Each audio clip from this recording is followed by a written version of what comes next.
make abortion illegal, won't women have dangerous back alley abortions? I used to think that legal abortion was necessary to protect women from the dangers of illegal abortions. I not only thought that abortion was necessary, I also believed it was a woman's right.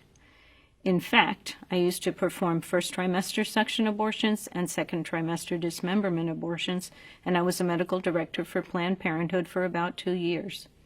I also had my own abortion. I came to realize that the whole idea of keeping abortion legal to protect women's safety was a lie. With every abortion, I was harming a woman and killing a child.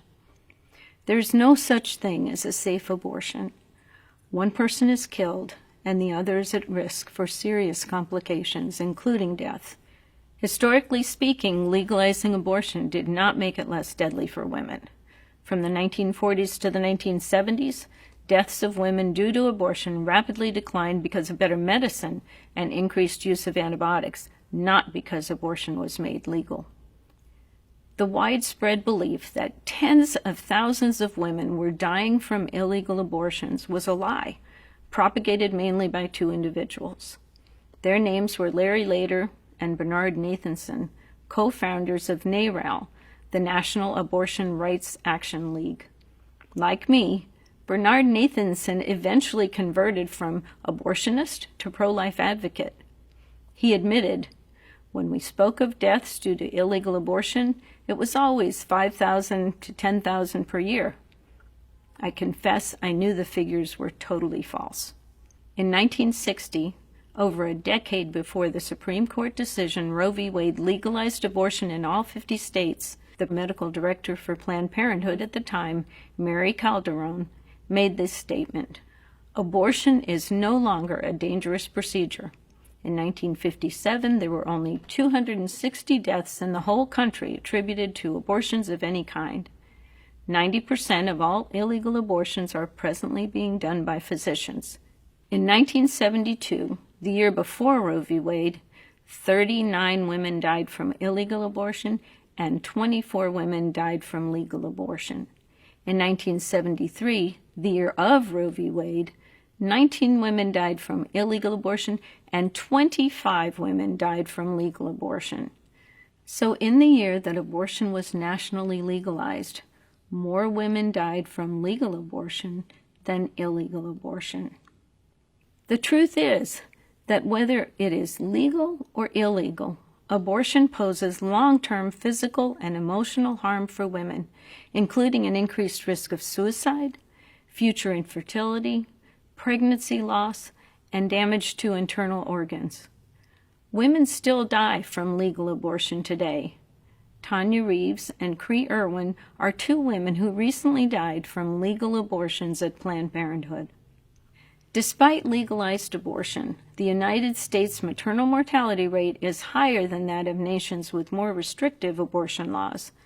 The United States has a maternal mortality rate of about 14 deaths per 100,000 live births.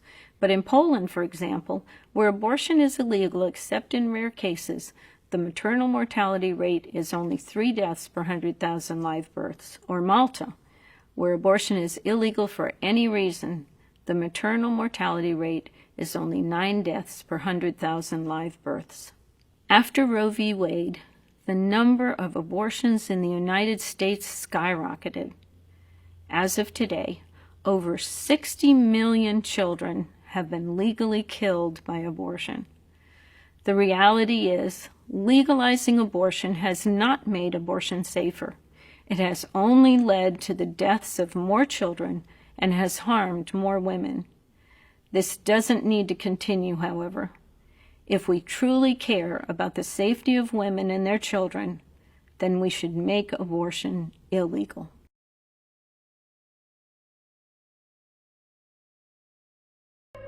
Back in September of last year, I called my mom up and I asked her and I said, "Okay, Mom, what actually happened to me?"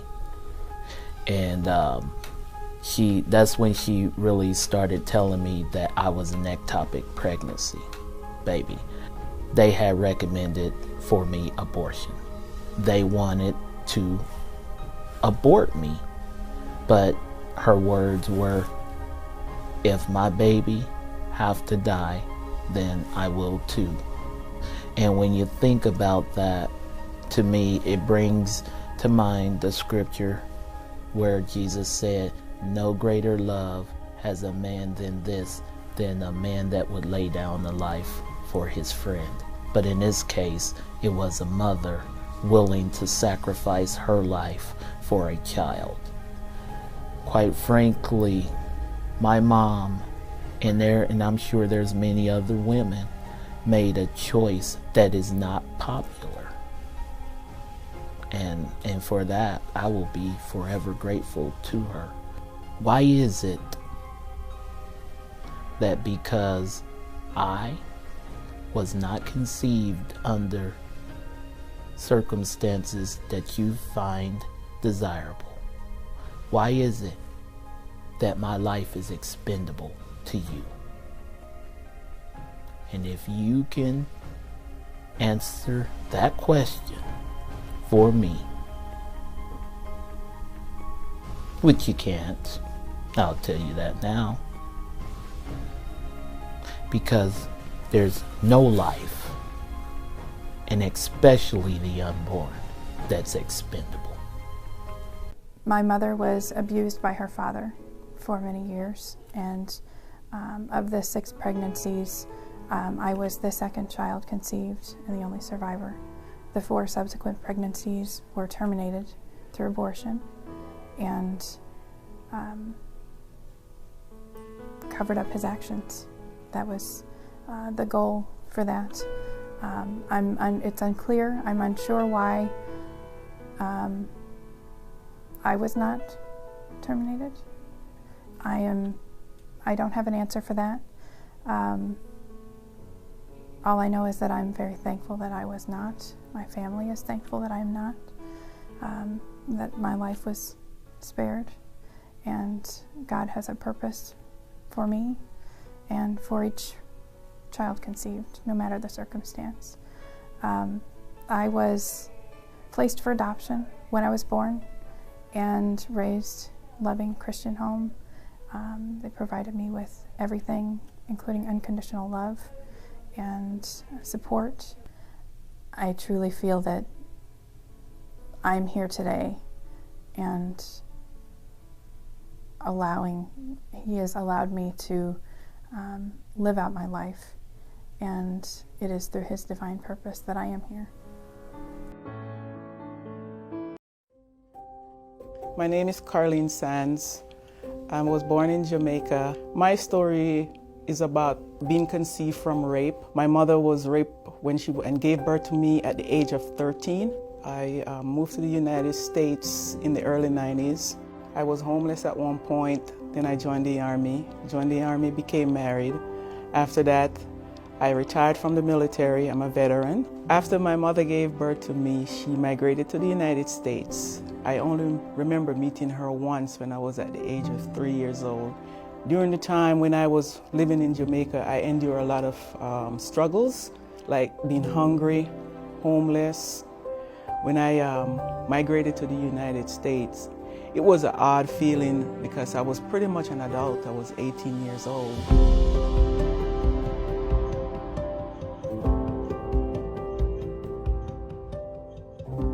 Eventually, she talked to me more and more. The conversation started out awkward because she wanted to tell me why she left me in Jamaica. But she finally, one day, around after Christmas dinner, she told us, me and my brothers, that why she left us is because she went to make a better life for us. My mother is in New York. We have a great relationship, outstanding relationship. Despite the struggles that we went through, I've learned through church that you don't harbor bitterness and resentment towards people. I've been delivered and set free. So my mother and I, we have an outstanding relationship. She's in New York. We call on the phone, we talk, we chat, we laugh. If she's down, I pick her up. If I'm down, she picks me up. We just have a great relationship. Being born from poverty or living poverty is not a reason for an abortion, because I believe God already knew a purpose and have a plan for you and I, whoever is going through that situation. And I can speak as a product of rape, gone through poverty and abuse. Here I am today. The right to life is God's purpose. There's a reason behind everything. You know, when you feel that baby move, the baby kick, you're carrying a living person who he or she can make a difference in this world. I wrote a book in 2016, Seen Beyond Where You Stand Through God's Grace. This book is my memoir showing how I overcome being conceived from rape. No matter what their circumstances are, even if your circumstances is not like mine, I encourage everyone to keep their faith, keep your faith in God. God have big plans for your life. Take one step, your faith in God, and God will do the rest. I am a man. See me as a human being, not a birth defect, not a syndrome. I don't need to be eradicated. I don't need to be cured. I need to be loved, valued, educated, and sometimes helped. Allow me to use my life as one example of what's possible now. If it sounds like I'm bragging, it's because I am.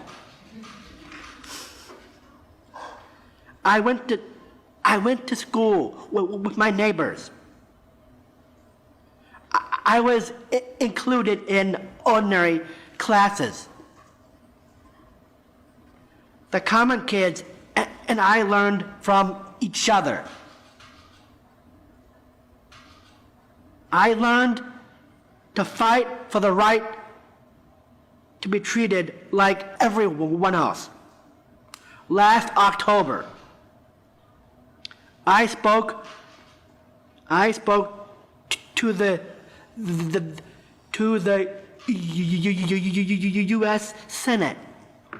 That testimony went viral. Over 160 million people have viewed it. So what is the point of all my bragging? Simply that a life with Down syndrome can be as full and exciting as any other. I truly believe a world without people like me would be a poorer world, a colder world, a less happy world.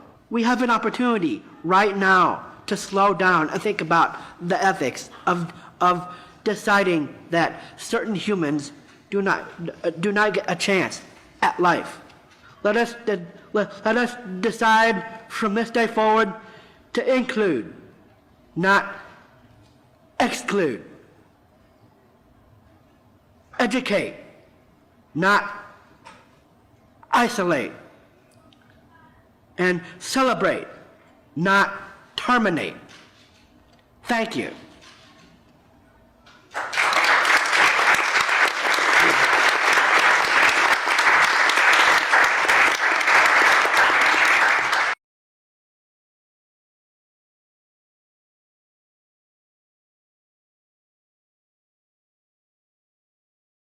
Question for you.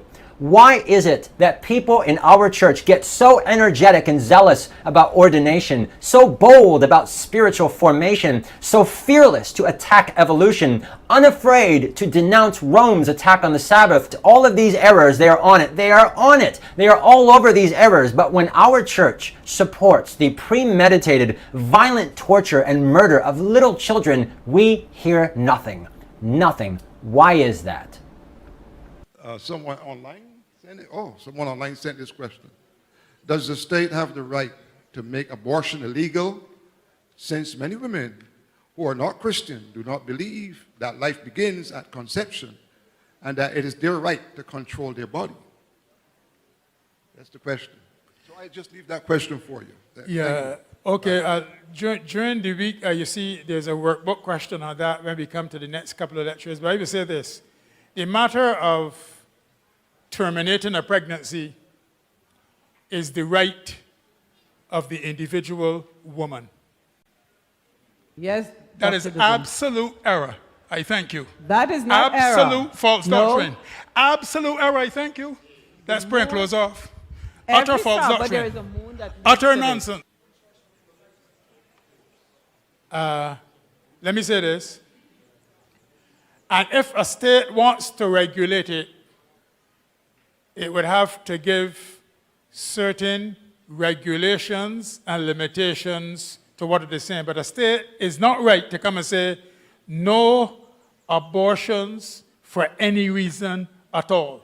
Yes, That Dr. is Dizem. absolute error. I thank you. That is not error. Absolute false No. doctrine.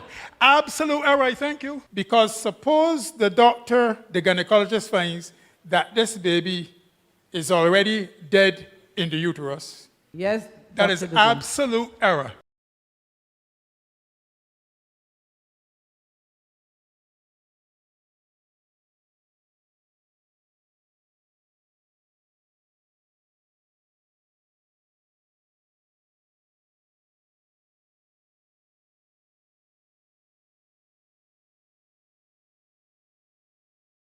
To make abortion illegal, since many women who are not Christian do not believe that life begins at conception and that it is their right to control their body. Because suppose the doctor, the gynecologist finds that this baby is already dead in the uterus, and for it to remain there is going to threaten the life of the mother. It should be the woman's individual conscientious right to have a say in the matter. So those states which come blanket and say the woman has no say, we simply said no abortions at all under any circumstances. That is invading the woman's individual right, and that is wrong. Yes, That Dr. is Dizem. absolute error. That, yes, that is wrong. You should not force people to do No. anything that is contrary to what they believe they should be doing. Now, in the state, I remember in the state of Kansas and other states, but you know the Roman Catholics believe a lot in abortion, so they cry out against. So whenever you see signs in America going around abortion, those are Roman Catholics, and those are Protestants who have ignorantly joined with them, and all they preach about is abortion. That is their third angel message. Now, Yes, That Dr. is Dizem. absolute error.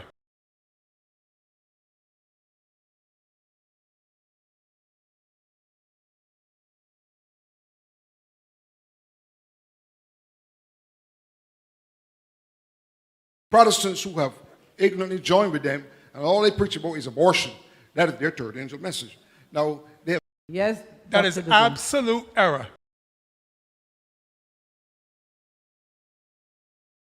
And little cells know that we don't know if they got a soul yet. And little cells know that we don't know if they got a soul yet. And little cells know that we don't know if they got a soul yet. And little cells know that we don't know if they got a soul yet. And little cells know that we don't know if they got a soul yet.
let's talk about one of the most emotionally charged subjects there is, abortion, but in an unemotional way. Also, let's not touch on the question that most preoccupies discussion of the subject, whether abortion should be legal or illegal. The only question here is the moral one. Is ending the life of a human fetus moral? Let's begin with this question. Does the human fetus have any value and any rights? Now, it's a scientific fact that a human fetus is human life. Those who argue that the human fetus has no rights say that a fetus is not a person. But even if you believe that, it doesn't mean the fetus has no intrinsic value or no rights. There are many living beings that are not persons that have both value and rights. Dogs and other animals, for example. And that's moral argument number one. A living being doesn't have to be a person in order to have intrinsic moral value and rights. When challenged with this argument, people usually change the subject to the rights of the mother, meaning the right of a mother to end her fetus's life under any circumstance, for any reason, and at any time in her pregnancy. Is that moral? It is only if we believe that the human fetus has no intrinsic worth.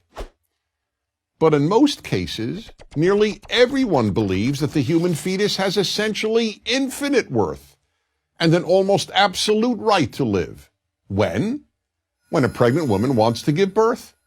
Then society and its laws regard the fetus as so valuable that if someone were to kill that fetus, that person could be prosecuted for homicide.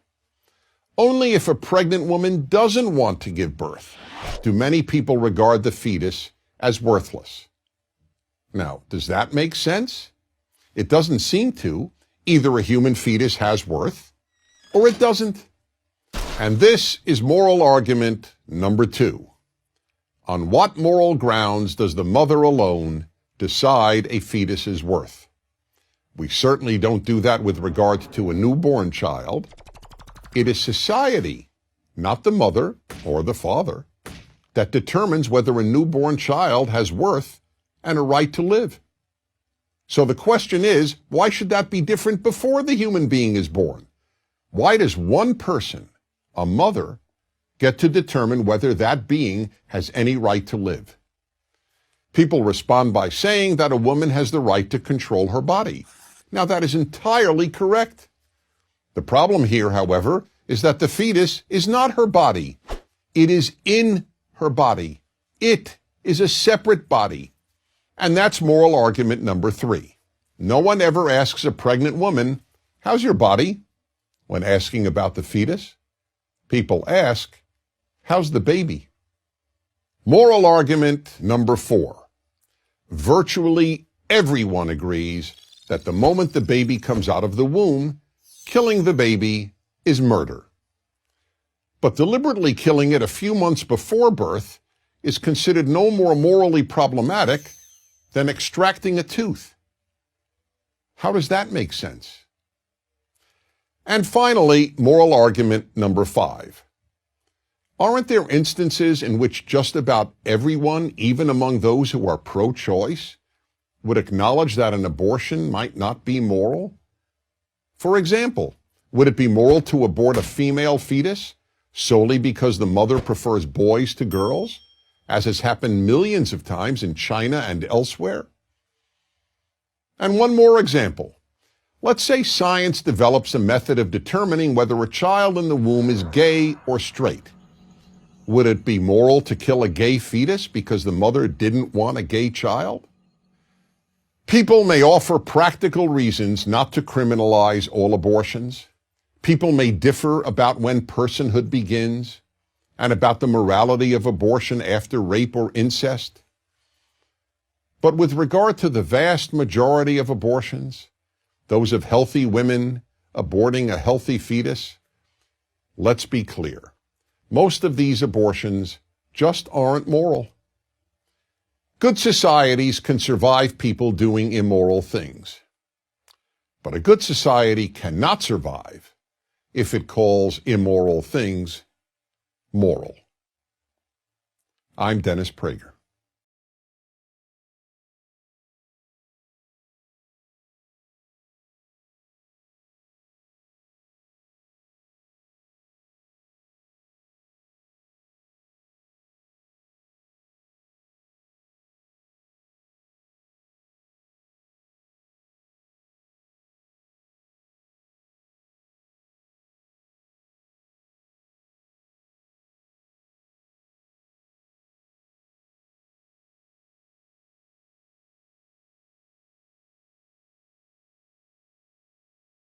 Going to be here for much long because of the climate crisis. We only have a few months left. I love that you support the Green Deal, but it's not getting rid of fossil fuel. It's not going to solve the problem fast enough. A Swedish professor saying, we can eat dead people, but that's not fast enough. So I think your next campaign slogan has to be this: we got to start eating babies. We don't have enough time. There's too much CO2. All of you're a pollutant. Too much CO2. We have to start now, please. You are so great. I'm so happy that you're really supporting the Green Deal, but it's not enough. Even if we would bomb Russia, we still have too many people, too much pollution. So we have to get rid of the babies. That's a big problem. Just stopping having babies is not enough. We need to eat the babies, and this is very serious. Please give a response. Thank you. No, thank you. Thank you.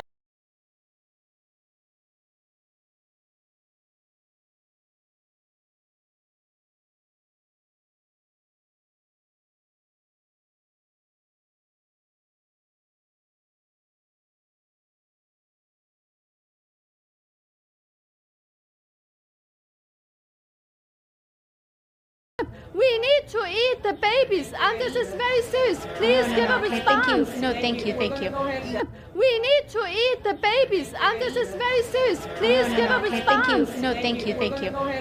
We need to eat the babies, and this is very serious. Please give a response. Thank you. No, thank you. Thank you.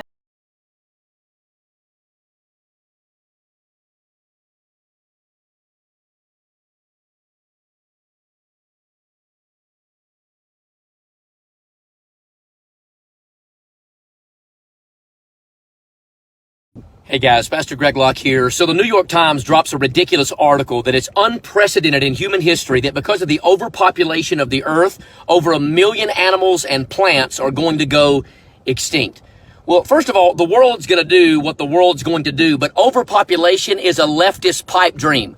Overpopulation of the earth, my hind leg. There's no such thing. That only gives them the ability to push the agenda of euthanizing sick and old people and aborting babies. You know why? You could take all 7 billion people on planet Earth right now, give us all 2 square feet of standing elbow room, and put the whole planet in Jacksonville, Florida. Yeah, do the math on that, Skippy. In Jacksonville, Florida. All of us. Overpopulation, my hind leg. Let me tell you what is at risk of going extinct. Babies.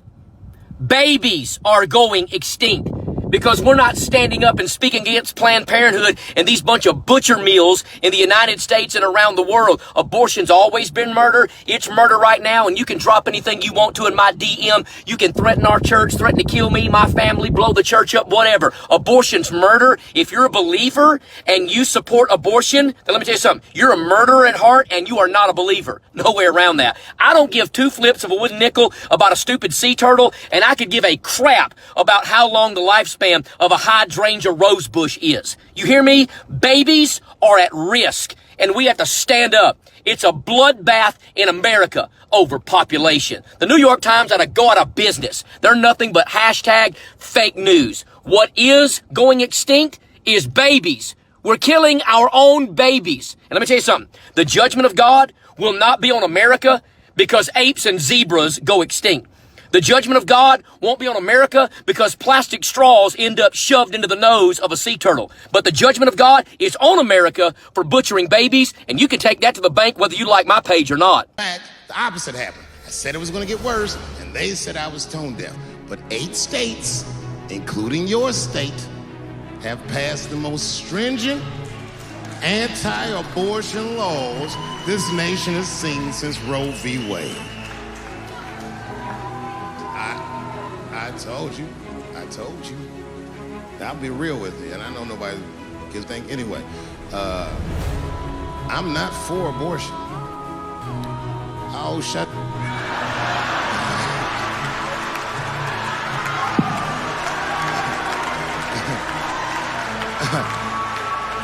I'm not for it, but I'm not against it either.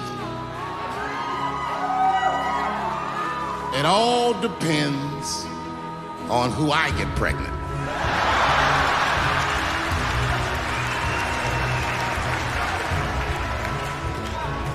I don't care. I'm telling you right now, I don't care what your religious beliefs are or anything. If you have it, you need. Seriously.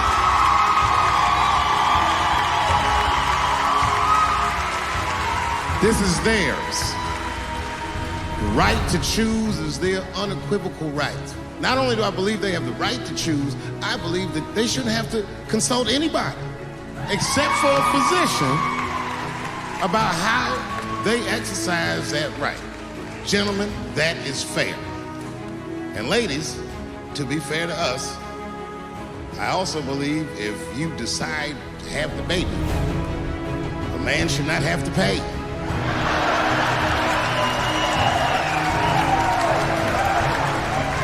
That's fair. If you can kill this, I can at least abandon him. It's my money, my choice.